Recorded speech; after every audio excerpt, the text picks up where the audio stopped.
समज एखादा प्रश्न तुझ्याकरता खूप अवघड आहे तर तो माझ्याकरता एकदम सोपा असेल आणि जो मला सोपा आहे तो तुला अवघड वाटू शकतो. आणि विद्या, तुला असं वाटतं की मी कधीच मितालीच्या बाजूने विचार केला नाही? तुझ्या लग्नाला 2-1 वर्ष व्हायला आली ना? 3 वर्ष झाली माझ्या लग्नाला. मग लाज नाही वाटत हे सांगायला? वाटायचं काय, त्यात झाली आता 3 वर्ष. तुम्हा पोरांना कधी कळणार आहे सगळं रे? एक मिनिट, काय काय म्हणायचंय तुला? अरे 3 वर्ष होत आली लग्नाला आणि अजून काही बातमी दिली नाहीस तू.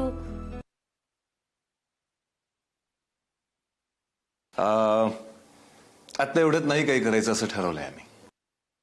नाही तसं नाही आहे, म्हणजे अगदीच काही. आम्ही मूल दत्तक घेण्याचा विचार करतोय की.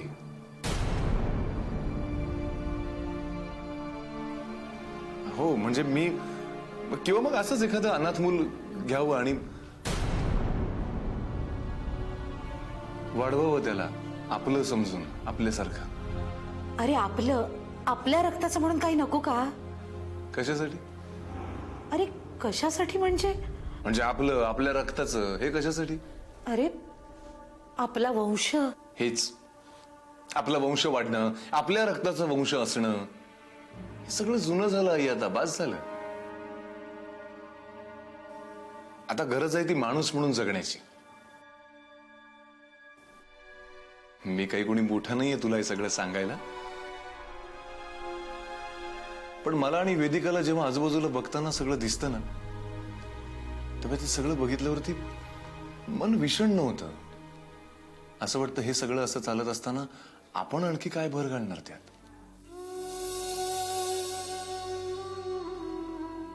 त्यापेक्षा अशातलेच कोणाला तरी उठवावं, त्याला आधार द्यावा, त्याला वाढवावं माणूस म्हणून, वंशाचा दिवा वगैरे म्हणून नाही.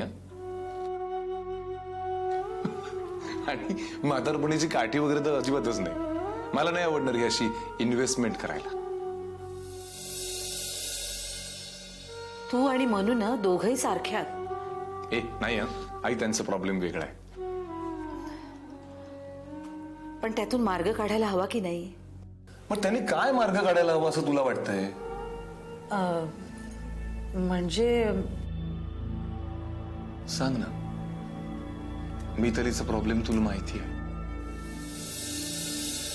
पुढच्या सिच्युएशन्सची तुला कल्पना आहे. त्या दोघांनाही याची पुरेपूर जाणीव आहे. हे असं सगळं असताना त्या आनंदात जगायचा प्रयत्न करताच आहेत ना. मग खरंच सांग ना, आणखीन काय काय वेगळं करायला हवंय त्यांनी असं तुला वाटतं? हे बघ आई, प्रत्येकाला नेहमीच वाटत असतं की चांगलं व्हावं.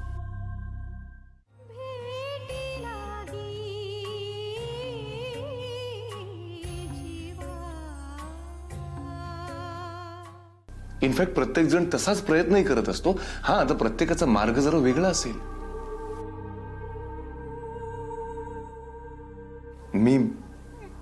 मी मनालाही म्हणालो होतो की तुला एवढीच हौस आहे तर दत्तक घेऊन टाक तू एखादं मूल. चल आपण दोघं एकत्रच करूया दत्तक विधानाचा कार्यक्रम. नाही, असलं मूर्खपणाचं त्याच्या डोक्यात काही घालू नकोस आणि मलाही सांगत जाऊ नकोस. ती विद्या सुद्धा मागे असं काही बाई सांगून गेली. आई, आपण फक्त स्वतःपुरताच विचार करतो असं नाही वाटत तुला? म्हणजे त्या अनाथ मुलांचा आपण कधी विचार केलाय? त्यांच्या मनात काय चाललं असेल? त्यांना नसेल वाटत कुणीतरी आपल्यालाही माया द्यावी, कुणीतरी आपल्यावरही भरभरून प्रेम करावं, आपले हट्ट पुरवावेत, आपल्यालाही कुणाला तरी आई बाबा म्हणण्याचा आनंद मिळावा. म्हणजे बघ ना आई, आपल्या एखाद्या छोट्याशा कृतीमुळे आपण एखाद्याला जर इतका आनंद मिळवून देत असू तर त्यात काय चूक आहे?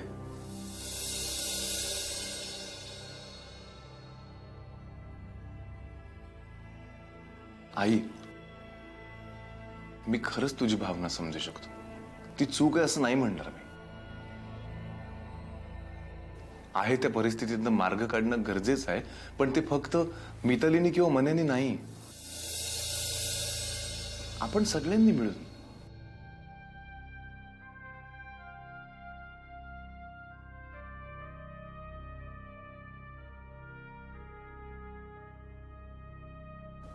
एक विचारू तुला? तू आज यासाठीच इथे आलायस?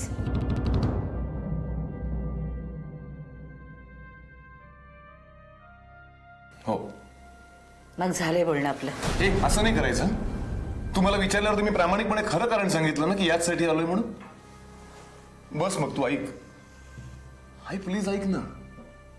हे बघ, या घरामध्ये तूच एकमात्र अशी व्यक्ती आहेस ना की जी सगळ्यांच्या चेहऱ्यावरती पुन्हा आनंद आणू शकते, अगदी पूर्वीसारखा. काय सुचवायचंय तुला?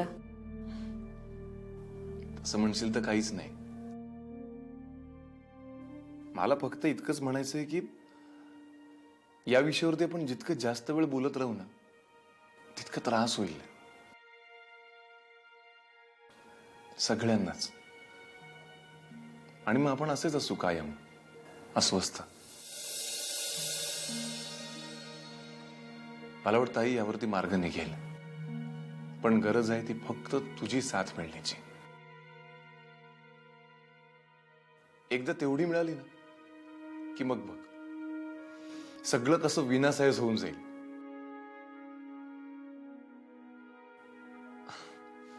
मला माहितीये मी खूप लहान आहे तुला हे असं सगळं सांगायला,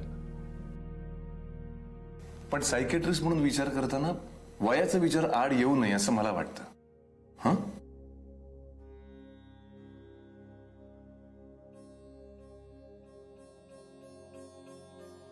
आई, आई,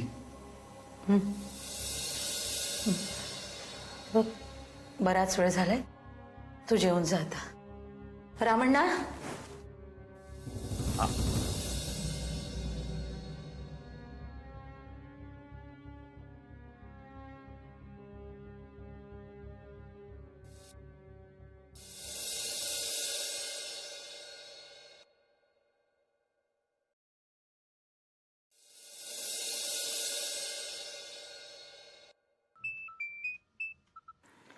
हा यादव यादव, मला फोन आला होता तिथून. तिकडे लिकेज आहे अख्खं. मग तर राहायला आली माणसं तर काय उत्तर द्यायचे आपण त्यांना? नाही, सर्वे त्यांना पाठवा, त्यांना म्हणा प्रत्यक्ष जाऊन बघा काय ते. हां, कारण फेज 2 मध्ये प्रॉब्लेम आहे. हां, बघा तिकडे काय. हां ठीक आहे, मला सांग.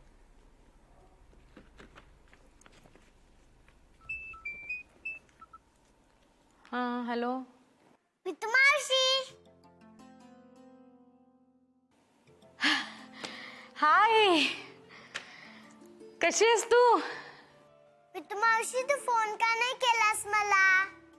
अगं, तू केलास का मला? मी तुझी वाट बघत होते, तू फोन कधी करणार म्हणून. हे काय ग मावशी, मी तुझ्या फोनची किती किती वाट पाहत होते. नाही रे बाळा, मी खरं तर केला होता तुला फोन, पण तू कधी? तू बाबांबरोबर गेली होती ना बाहेर फिरायला तेव्हा. हं. ए बाळा, माझी आठवण येते का ग तुला? खूप. खरं? अगदी खरं, तुझी शपथ. माझी शपथ. मितू मावशी तू इकडे ये ना ग. अगं कशी येणार, किती लांब राहतेस तू. ट्रेनचं बुकिंगच नाही मिळत आहे मला. ते मिळालं ना की येते मी. हा नक्की? हो नक्की येते. माझी शपथ. शपथ नको ग घ्यायला लव बाळा, पण येईन, नक्की येईन. नाही आधी शपथ घे माझी, नक्की येशील म्हणून. रिया बाळा असा हट्ट नाही करायचा.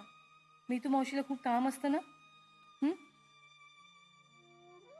पण मितू मावशी येत नाही, सांग ना ग तिला. मी बोलते मी तू मावशीशी. सांगते मी तिला. तिला सांग ना आधी. हा घे फोन. मितू मावशी मी तुझी वाट पाहते, लवकर ये. घे.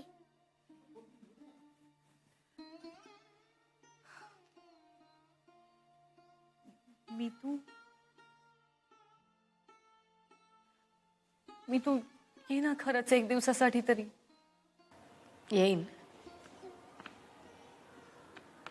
नक्की येईन. मलाही नाही ग सवय तुमच्याशिवाय राहायची.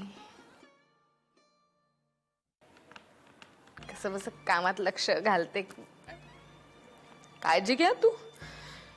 तिथे जवळपास आहे ना सगळं सामान घ्यायचं स्टोअर. हा तिकडनं घेत जा आणि तिथे बागेत घेऊन जा तिला. आणि हे बघ डान्सची दुसरी परीक्षा झाली, आता क्लास लाव तिला तिकडे नवीन चांगला.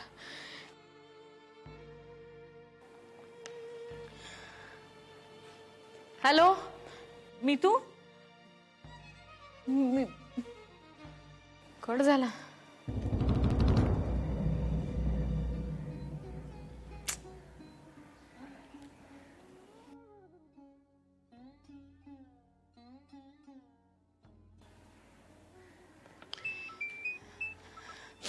हा सरवटे गेलात का तिकडे? हा जरा बोलून घ्या त्यांच्याशी. कुठलाही कंप्लेंट्स नको आहे, एवढं मोठं प्रोजेक्ट आहे.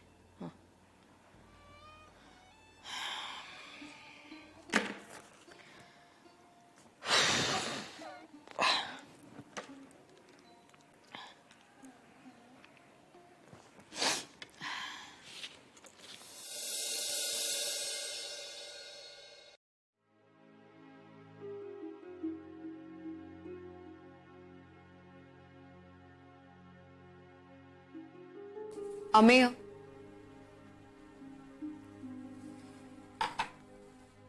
अमेय काय रे? चष्मा कुठे ठेवला ग मी आता? तुझ्या डोक्यावर आहे. काय रे लक्ष कुठे आहे? काही नाही ग. छान. एवढी हौसेने कॉफी करून घेतलीस माझ्याकडनं आणि प्यायला सुद्धा नाही, झोपून घेतलंस. झोपलो नाही ग. विचार करता करता डोळा लागला तुला. दमलायस? थोडासा. 4-5 तासांचा प्रवास, सगळी धावपळ. ए थांब, मी कॉफी गरम करून आणते. नाही नाही नको, राहू दे. काही फार थंड नाही झाली. अरे पण राहू देत. ठीक आहे घे.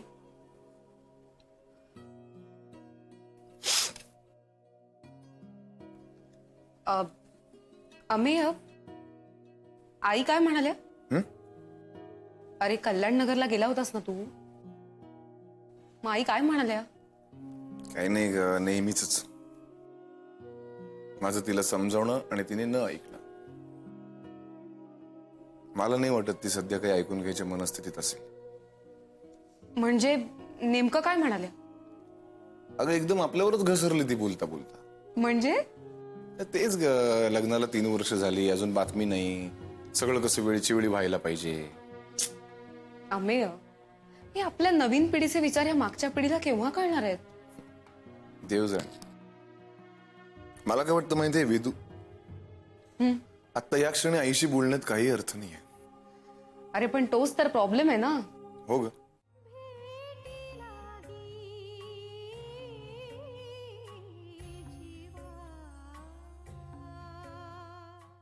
आणि मिताली सुद्धा इतकी अनप्रेडिक्टेबल आहे ना. मग असं नाही व्हायला पाहिजे कोणाचं. मग तिच्यासारख्या मुलीने तरी म्हणजे ती आत्ता अशी असते तर आत्ता तशी. बरोबर आहे तुझं. मला काय वाटतं माहितीये का, हा सगळा घोळ ना त्या पल्लवीच्या सासूमुळे झालाय. बरंच झालं ग, पण झालं ते. म्हणजे ती पल्लवी काही अशी सतत मिताली बरोबर राहणार नव्हती कायमची. पण या 4-5 वर्षात ना त्या लहान मुलीचा इतका लळा लागला ना मितालीला. तुला सांगतो, नंतरही कधी जर त्यांची ताटातूट झाली असती ना तरी थोड्याफार फरकाने हे असंच झालं असतं. आणि त्याच रेफरन्सनी तिने ते रियाचं निघून जाणं इतकं मनाला लावून घेतलंय ना. हो रे. ए, तू कधी बोललायस का तिच्याशी? कधी? बऱ्याच वेळा बोललोय मी तिच्याशी. तिला ना पटतंय सगळं मी सांगितलेलं. मध्येच काय होतं अचानक कोणच ठाऊक. लवकरात लवकर योग्य तो डिसिजन घेणं, एवढंच काय तो मार्ग आहे. आणि या सगळ्यात ना विचित्र ओढाताण होते ना ती मनाची. भगवत नाही माहितीये त्याची अवस्था. तुला सांगतो, वेदू एकदा आई तयार झाली ना तर कित्येक गोष्टी अशा फटाफट निपटतील. हो ना, पण वाट बघणं फक्त एवढंच आपल्या हातात आहे ना. खरंच फार कठीण आहे बुवा. म्हणजे विचार करून करून ना डोकं आऊट होतं अगं. आणि दुसरं म्हणजे या सगळ्या याच्यामध्ये आहे ना की एवढ्या रात्री कोण आहे? साळवी. तर याला काय झालंय? साळवी म्हणजे तुझं फेवरेट पेशंट? ओ, काहीतरी महत्वाचं असेल. घे घे. आणि हा, मी पुन्हा एकदा कॉफी करून आणते. तुला गरज लागेल ना. तू कॅरी ऑन. बोला साळवी साहेब. झोपा हो शांत, बरं वाटेल तुम्हाला. रात्र झाली ना. या क्लिनिकला या. रामो राजमणी सदा विजयते, रामं रमेशं भजे. रामेणाभिहता निशाचरचमो, रामाय तस्मै नमः. रामान्नास्ति परायणं परतरं, रामस्य दासोऽस्म्यहं. रामे चित्तलय सदा भवतु मे, भो राम मामुद्धर.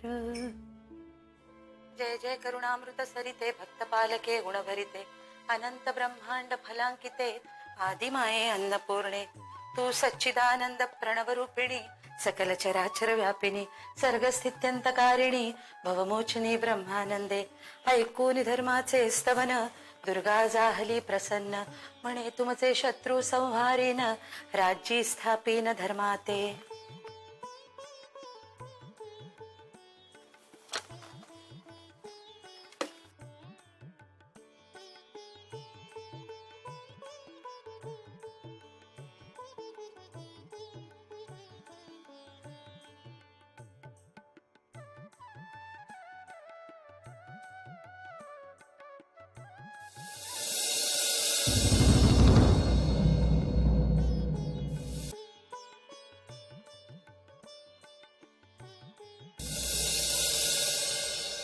तुम्हाला योग्य वाटेल तो निर्णय तुम्ही घ्या,